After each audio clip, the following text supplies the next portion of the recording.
Ibu lagi ngapain, Bu? Lagi ngerjain baru ya? Kenapa ya tumben banget? Ini, Bu. Tadi kan Ibu tawarin investasi, Bu. Investasi apartemen. Hasilnya lumayan, Bu, ke si Reno. Hah? Kuliah si Reno? Kan dia yang kuliahnya si Reno kan sudah aman ya? Kenapa harus investasi? Bu, ini kan ayah dapat dari teman ayah, Bu.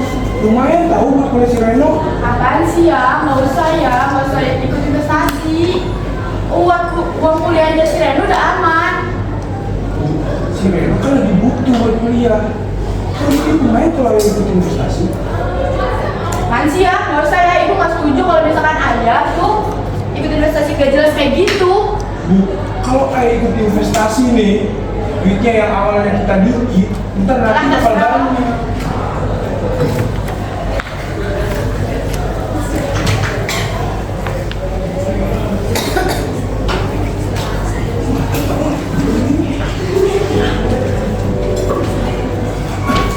Hari-hari berlalu dengan tenang, ditemani langit yang cerah, namun tidak dengan hari ini. Sore itu diselimuti kilat dan hujan yang turun deras. Meski begitu, hujan di luar tak sekeras cerita kekecewaan yang pecah di dalam rumah di keluarga kami.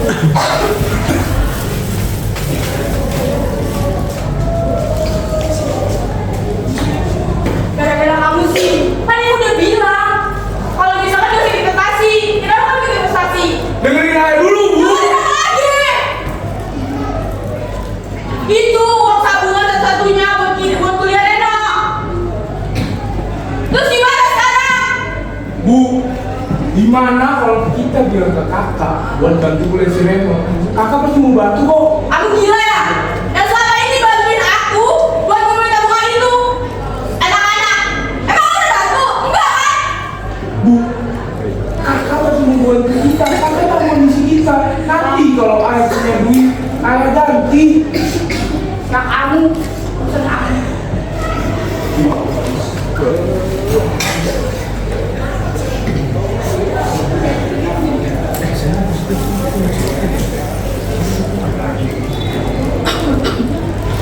Malam itu, ruang makan terasa lebih sepi dari biasanya. Tidak ada suara nyamuk, hanya bunyi sendok yang sesekali terdengar. Anak-anak saling melirik, menyadari ada ketegangan yang tak biasa antara ayah dan ibu. Reno yang tidak biasa dengan saringan pun mulai berbicara.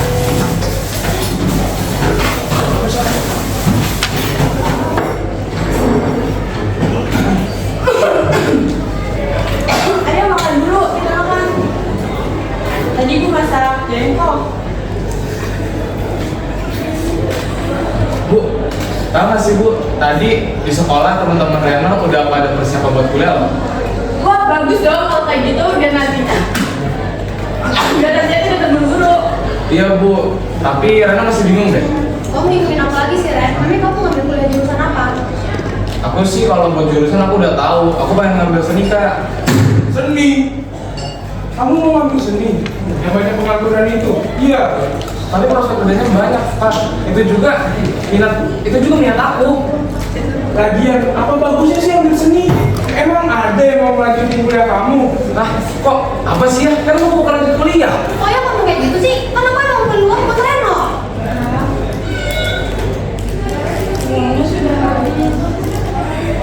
Ya, Uangnya udah habis. Maksud saya apa? Ayo pakai uang itu.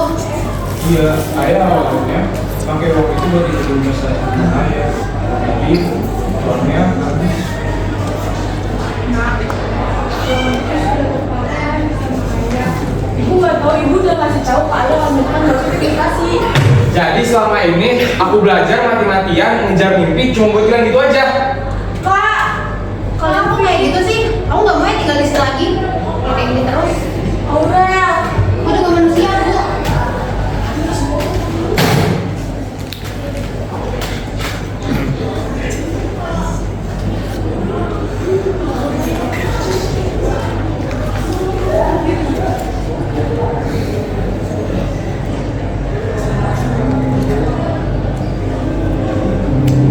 Surya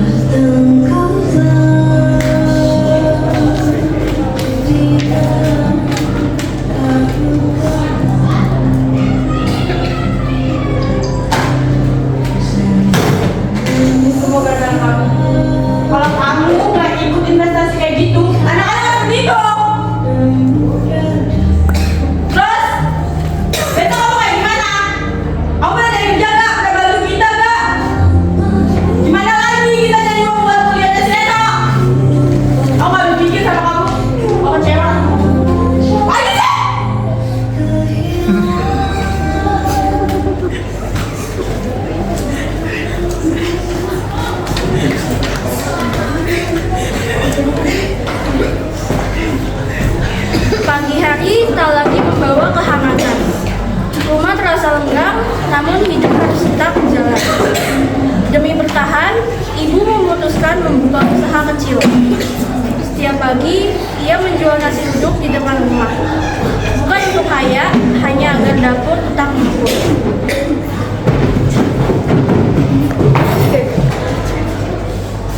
Aduh, pagi-pagi gini.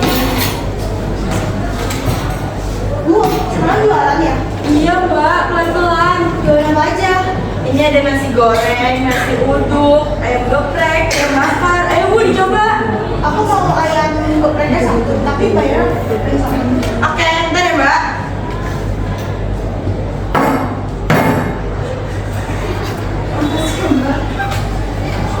Iya mbak.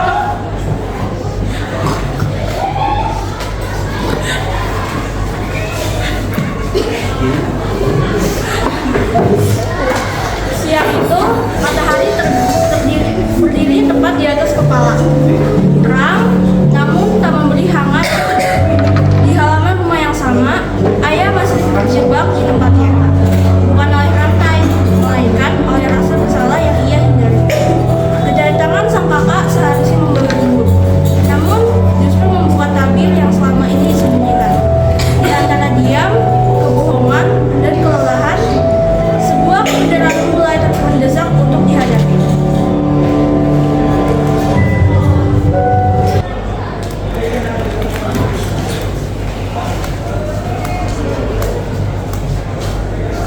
Ya?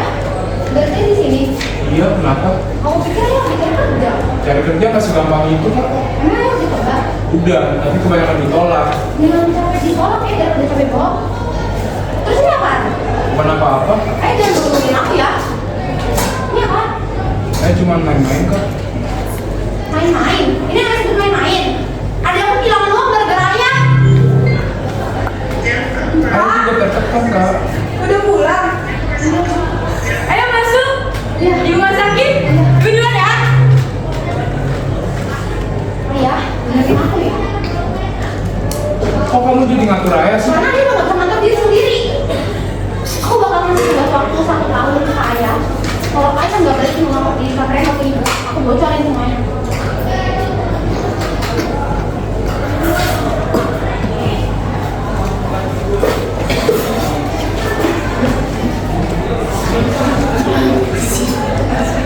Sore kemarin, rumah ini menjadi saksi kemarahan yang tak bisa lagi ditahan. Kunjungan singkat sang kakak di sore hari meninggalkan jejak yang mendalam.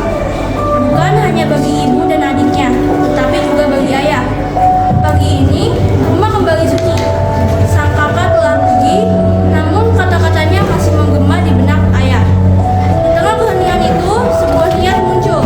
Bukan karena dipaksa, melainkan karena rasa bersalah yang perlahan menekan hati.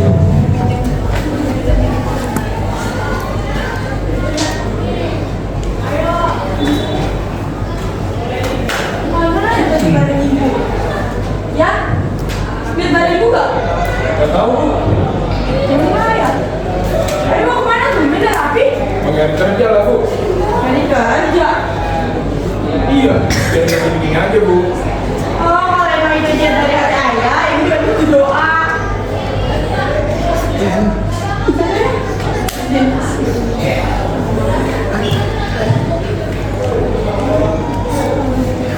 Ya udah bu, saya berangkat dulu ya. Ya ya.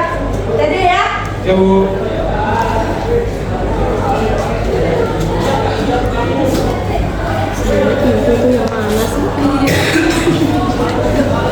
Sejak pagi itu, ayah melangkah sendiri.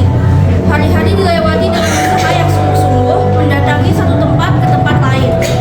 Berharap masih ada kesempatan barunya, namun kenyataan tak selalu sejalan dengan niat baik.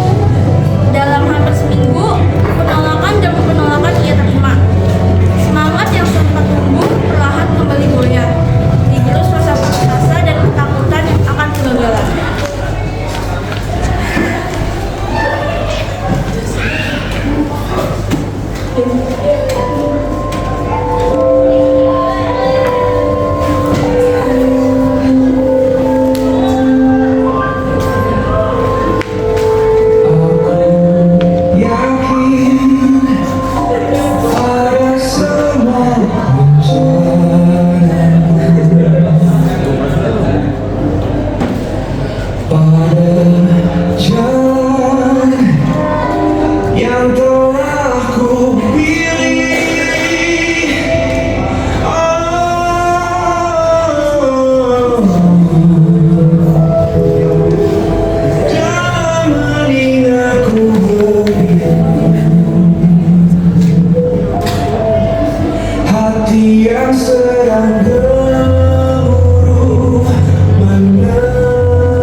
Ayah memilih jalan yang keliru. Demi terlihat baik-baik saja di mata keluarganya, ia memutuskan untuk berbohong.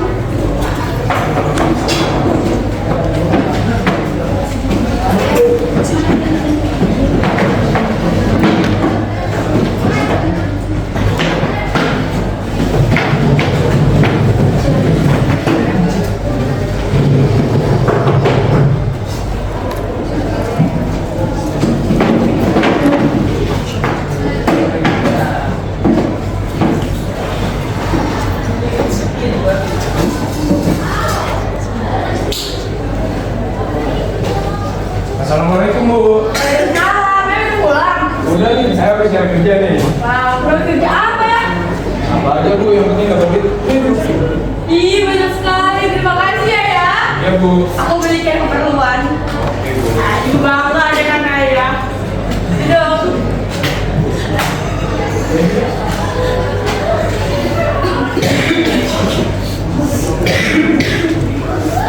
Ibu percaya tanpa tahu bahwa uang itu bukan hasil dari kerja, melainkan hutang yang disembunyikan. Sebuah kebohongan kecil yang perlahan tumbuh menjadi beban besar. Waktu terus berjalan, kebohongan yang disimpan rapat akhirnya tak mampu untuk ditutupi.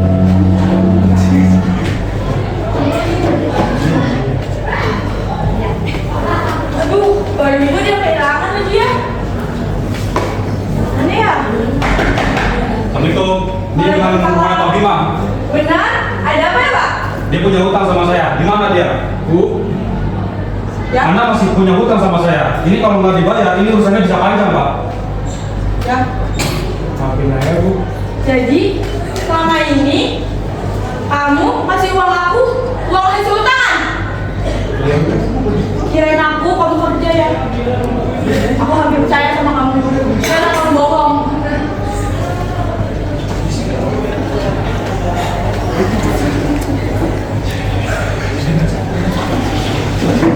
Di hadapan air mata istrinya, ayah akhirnya menyadari kesalahan terbesarnya bukan hanya tentang uang, melainkan kepercayaan yang telah ia hancurkan. Tak ada lagi tempat bersembunyi, tak ada lagi alasan untuk lari. Kunjungan singkat dan kakak sore itu, kebohongan yang terbongkar, dan rasa bersalah yang menumpuk akhirnya membawa ayah pada satu keputusan. Ia memilih berhenti berpura-pura dan mulai menembus segalanya dengan cara yang benar. Sebuah gudang besar dengan tumpukan kardus dan paket kayu, suara bising mesin, besi bergesekan, dan teriakan pekerja memenuhi ruangan.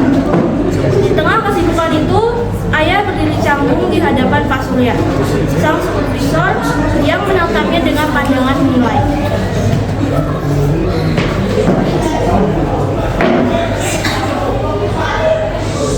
Ini si Pak Salim Pak. Ini Pak, saya mau ngelamar kerja. Oh, jadi kamu ada target Pak? Iya Pak. Umur berapa kamu? Umur 51 Pak. Sebelumnya kamu kerja di mana? Sebelumnya saya kerja di gudang logistik. Ada lah Pak di Swalayan gitu. Ya, mulai hari ini aku kerja ya. Pak. Terima kasih Pak.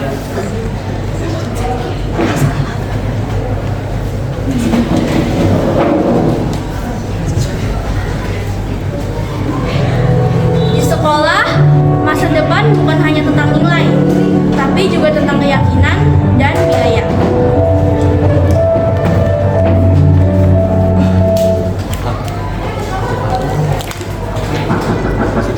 Assalamualaikum Bu. Ya. Jadi kamu tenor, kamu punya nilai yang bagus untuk konsisten. Nilai kamu bagus, terus oh ya kamu mau daftar kuliah di mana? Iya Bu, makasih Bu ya. Tapi kayaknya buat kuliah saya pikir-pikir dulu deh Bu. Kenapa mau sambil ya? Terus orang tua kamu tahu soal ini? Ya udah tahu Bu, tapi saya harus saja Bu dengan keadaan keluarga saya yang lebih sulit. Kayaknya saya nggak boleh dulu deh Bu. Memang kamu tuh punya banyak potensi. Seni itu bukan jalan yang buntu buat kamu, banyak sekali beasiswa di sana. Tapi kamu harus berani dan jujur kepada orang tua kamu. Saya sampai berjuang sendiri Bu.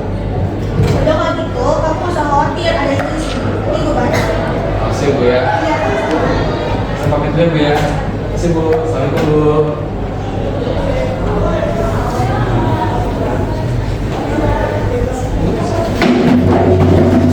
Persahabatan tidak selalu memberi jawaban, tapi ia memberi alasan untuk tidak menyerah.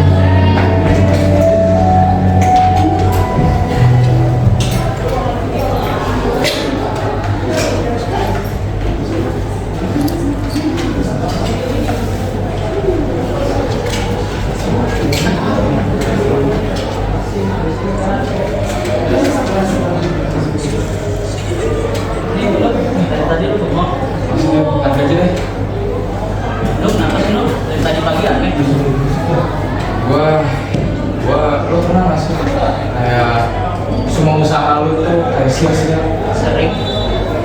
Gua mikir kalau semasa gua nggak kuliah, gua bakal jadi gimana ya? Kayak semua orang udah punya rencananya, gua bisa salah gitu punya mimpi. Siapa bilang? Gua takut mulai, gua takut mikir, gua gagal. Gue juga takut. Lu Iya, bedanya gue pura-pura santai. gua cuma takut kalau misalnya mimpi gua mati sebelum bisa mulai. Kalau mimpi lu mati sekarang itu kan karena dunia. Itu karena lo nyerah di luar.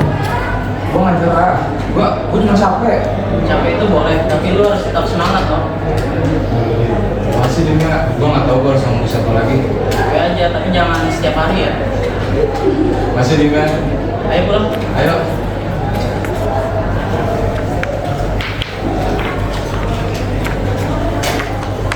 Malam itu, ayah bertemu dengan teman lamanya. Sebuah pertemuan yang tak tidak disengaja, namun membawa kehangatan yang sudah lama hilang.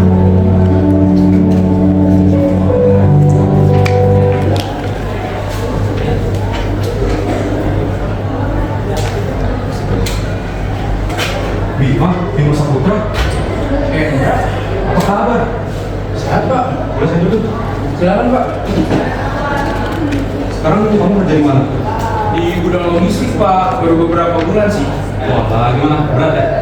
Ya Pak berat, tapi mau gimana? Harus ada beban yang ditanggung Pak. Oh iya, dulu saya ingat kamu sangat ambisi ingin mempunyai perusahaan yang besar gitu. Tapi Pak, kalau ambisi tanpa bukti nyata itu mustahil Pak. Lah, kenapa ada masalah? Ada Pak.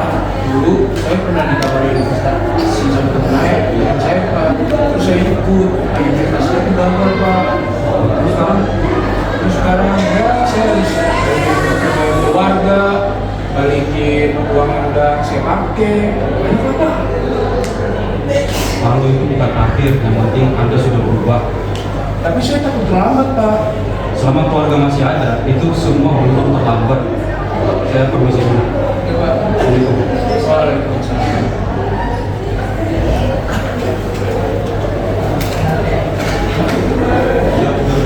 Di tengah ketidakpastian, harapan kecil mulai tumbuh. Reno menemukan celah untuk tetap berpikir.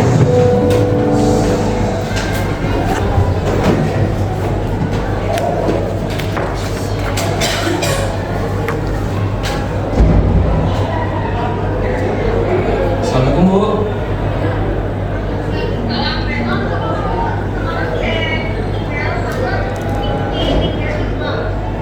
Oh ya Bu, bentar ya Bu ya, saya cek Bu.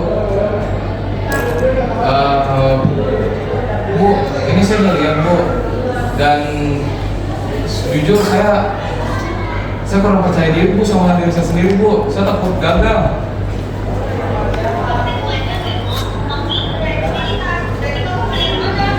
Yaudah deh Bu, saya coba ya Bu.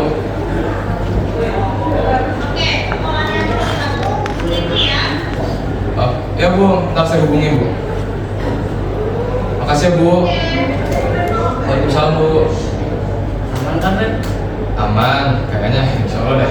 Gue percaya sama lu. Jangan nyerah ya Ren. Aman, makasih ya Dim.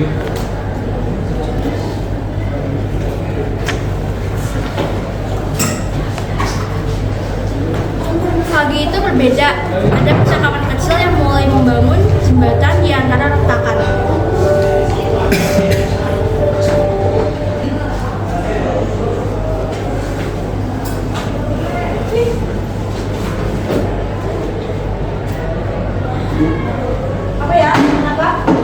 Hari ini aja mau berangkat kerja lagi.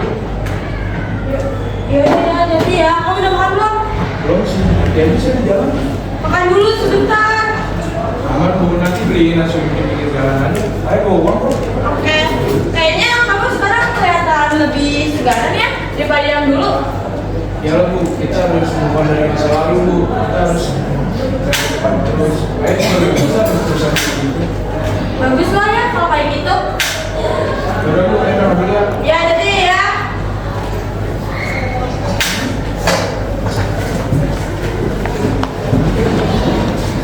Di tempat kerja, ayah belajar arti kerja keras yang sesungguhnya.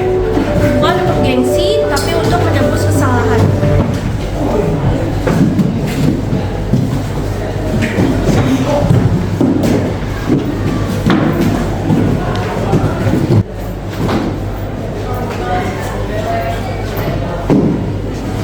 Kamu sini taruh.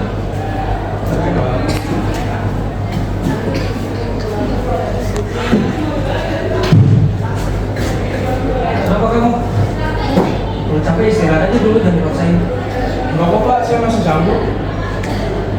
Nah, kamu kelihatan beda.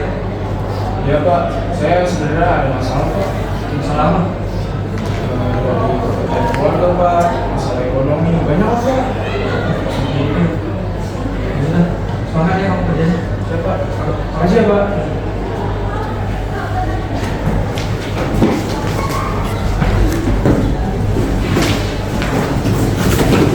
Beberapa minggu kemudian, Reno menerima kabar yang membuka segalanya.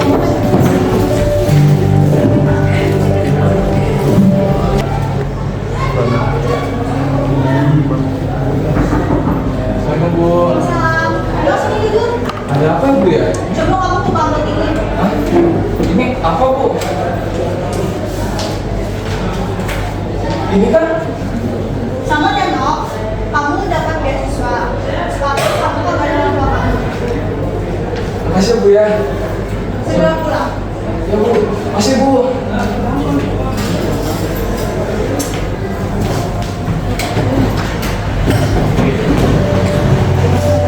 Malam itu, keluarga berkumpul kembali.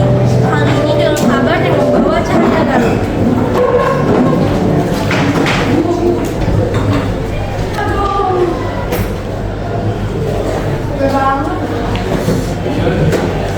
Assalamualaikum bu. Waalaikumsalam. Aku punya kabar bahagia loh. Kabar bahagia apa nak? Aku terima beasiswa full. Wow, coba ibu lihat. Masya Allah, adik ibu keterima. Sini bukunya. Maafin ayah ya nak. Soalnya ayah udah pernah pakai gitu kuliah buat kamu. Aku gak marah kok sama ayah. Aku tahu kok kalau semisal ayah itu udah berjuang buat aku. Maafin ayah ya nak. Gak apa-apa kok pak. Udah, nanti kita jalan sama-sama. Udah berlalu biar tak berlalu.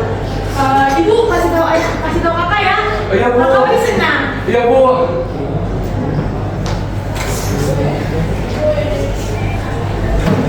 Beberapa bulan kemudian, kehidupan perlahan kembali normal. Bukan sempurna, tapi lebih baik.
dan keluarga ini belajar bahwa meski terluka, mereka bisa sembuh bersama.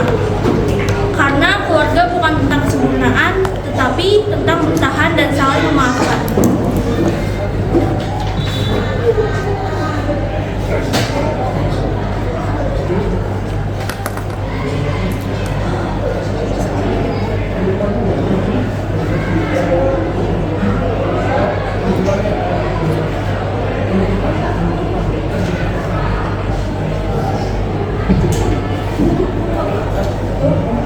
Dua, tiga. Baik.